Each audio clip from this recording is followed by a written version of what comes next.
Hello listeners, today we will discuss language variation.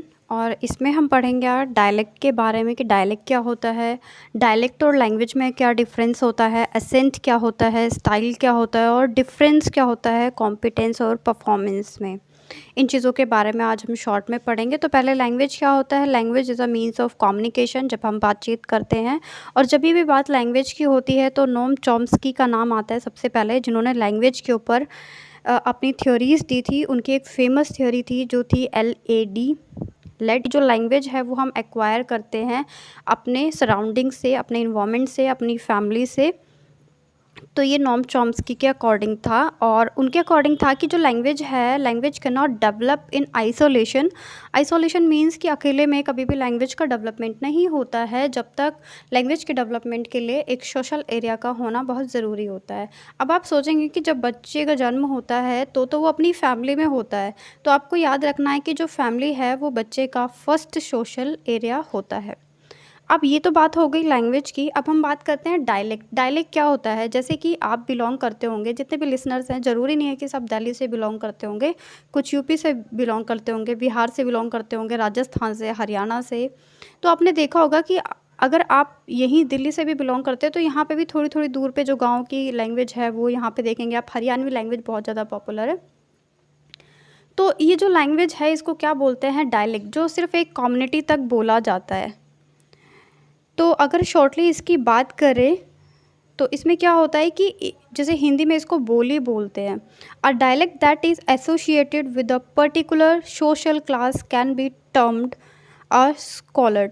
तो इसमें क्या होता है कि बहुत सोशल एरिया पे बोली जाती है, एक छोटे एरिया में बोली जाती है जो डायलेक्ट है आपकी।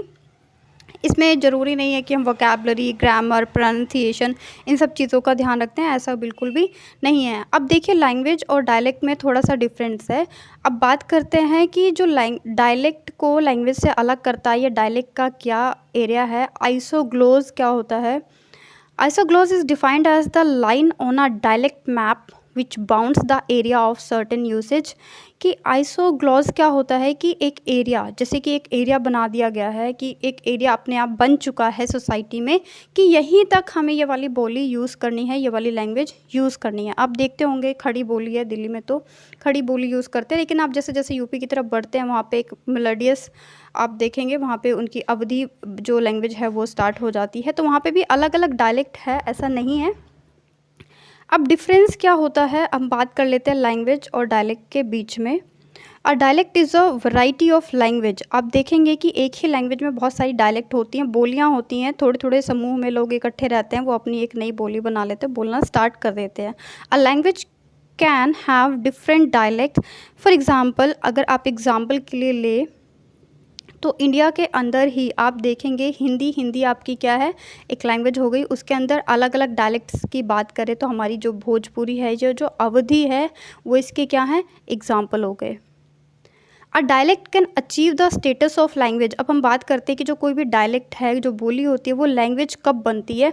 Once it is codified and accepted as a standard form of language. जब उसे एक्सेप्ट कर लिया जाता है स्टैंडर्ड फॉर्म ऑफ लैंग्वेज में, तो वो क्या बन जाती है, लैंग्वेज बन जाती है। आप देखते हैं जो बोली है, इससे पहले मैंने बात की, उसमें कोई ग्रामेटिकली नहीं देखा जाता है कि आप ग्रामेटिकली क्या बोल रहे हैं, या फिर उसका प्रोनाउंसिएशन या वोकैबलरी पे फोकस नहीं किया जाता, लेकिन लैंग्वेज में इन सभी चीज़ों पे फोकस किया जाता है।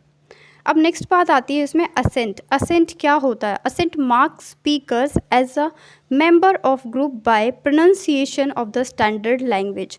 ये सबसे मेन चीज़ है कि इसमें प्रोनाउंसिएशन पे सबसे ज़्यादा फोकस किया जाता है कि कोई वर्ड है उसकी प्रोनाउंसिएशन क्या होगी। अगर फॉर एग्ज़ाम्पल आपको बताया जाए कि जो निमोनिया की स्पेलिंग होती है वो पी से स्टार्ट होती है, लेकिन उसकी जो प्रोनाउंसिएशन क्या है, निमोनिया है। सो यहाँ पे एसेंट इसी के अंदर इंक्लूड हो जाता है। दिस ग्रुप में be geographically, socio economic, ethical. तो इसमें क्या होता है कि बहुत सारे अलग अलग रीजंस भी होते हैं। Accent should not be confused with dialect which is variety of language. Accent ऐसा भी नहीं होना चाहिए कि जो डायलेक्ट है, जो बोली है, उसमें कंफ्यूज कर दे, क्योंकि इंडिया में बहुत ज़्यादा लैंग्वेजेस हैं, बहुत ज़्यादा डायलेक्ट्स भी हैं। तो यहाँ पे जो असेंट हो वो प्रॉपर उसी तरीके का हो जैसा कि उस वर्ड को प्रोनाउंस किया जाए। जो इसका बेसिक है वो यही है, प्रोनाउंसिएशन से रिलेटेड। नेक्स्ट थिंग आती है style. Style is another form of variation which develops due to different social situation और स्पीच कॉन्टेक्स्ट। अब यहाँ पे अलग अलग सोशल सिचुएशंस की बात की है कि अलग अलग तरीका होता है आपके अलग अलग ओकेज़न पे बात करने का। सपोज़ अगर आप किसी बर्थडे पार्टी में गए हैं, बहुत हैप्पी इन्वॉल्वमेंट है, तो वहाँ पे जो आपका बात करने का तरीका है वो बिल्कुल डिफरेंट होगा। इसी के सिवाय अगर आप किसी को हॉस्पिटल में मिलने गए हैं जो बीमार है, तो वहाँ पे आपका जो बात करने का स्टाइल होगा वो बिल्कुल अलग होगा। तो ये इसी का मतलब है कि सोशल सिचुएशंस के अकॉर्डिंग जो स्टाइल है वो चेंज होता है, ये वेरिएशन का एक फॉर्म है। उसके बाद बात होती है स्पीच कॉन्टेक्स्ट। स्पीच कॉन्टेक्स्ट इसमें कैसे हो जाता है, सपोज़ यहाँ पे लिखने से रिलेटेड आ गया है कि आप लिखना क्या चाहते हैं। सपोज़ फॉर एग्ज़ाम्पल अगर आप एक लेटर लिखते हैं अपने फ्रेंड को, तो आप अपने फ्रेंड को जब लेटर लिखते हैं तो उसमें आप एक दूसरा स्टाइल यूज़ करेंगे, एक फ्रेंडली वे से लिखेंगे। लेकिन अगर आप एक लेटर लिखना चाहते हैं अपनी टीचर को, तो आपका जो सलेक्शन ऑफ वर्ड होगा वो अलग होगा, आपका जो लिखने का स्टाइल होगा वो भी अलग होगा। तो ये इसके अंदर इंक्लूड हो जाता है। नेक्स्ट है style of language in order to express his idea depending upon the context, his motives and situation.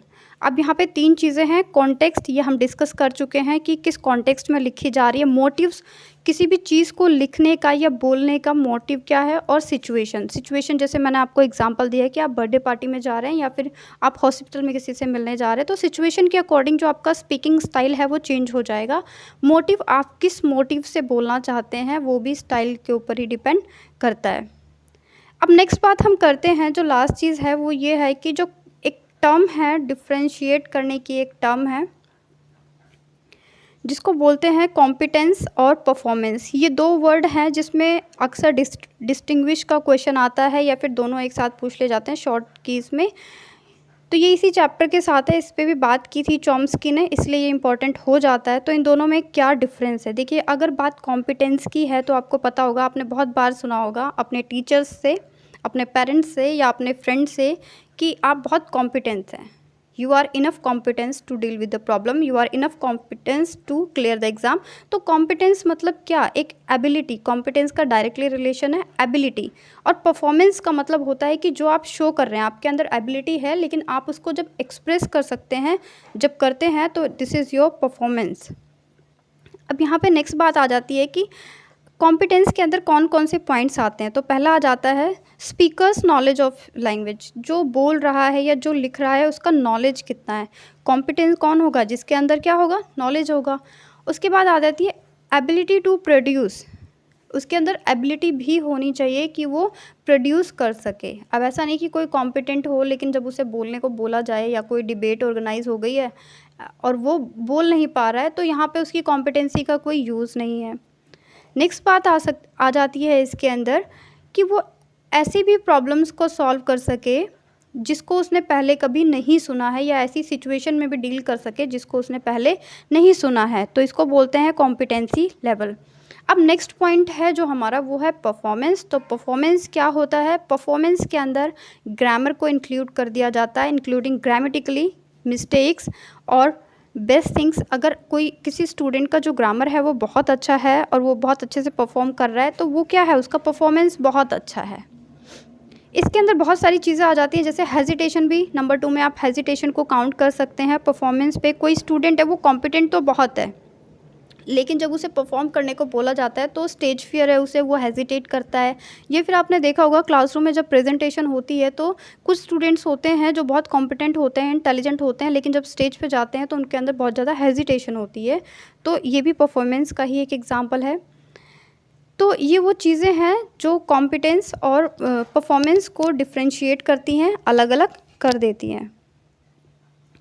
Examples के लिए कोट एंड कोट करके समझाया है ताकि आपको इजीली समझ में आए, क्योंकि ये बुक ऐसी है, ऊपर से इसके जो टॉपिक्स हैं उन पे या तो शॉर्ट नोट आ जाता है या फिर कंप्लीट क्वेश्चन भी आ जाता है। तो डिफरेंस में भी आ सकता है ये क्वेश्चन कॉम्पिटेंस और परफॉर्मेंस को लेके।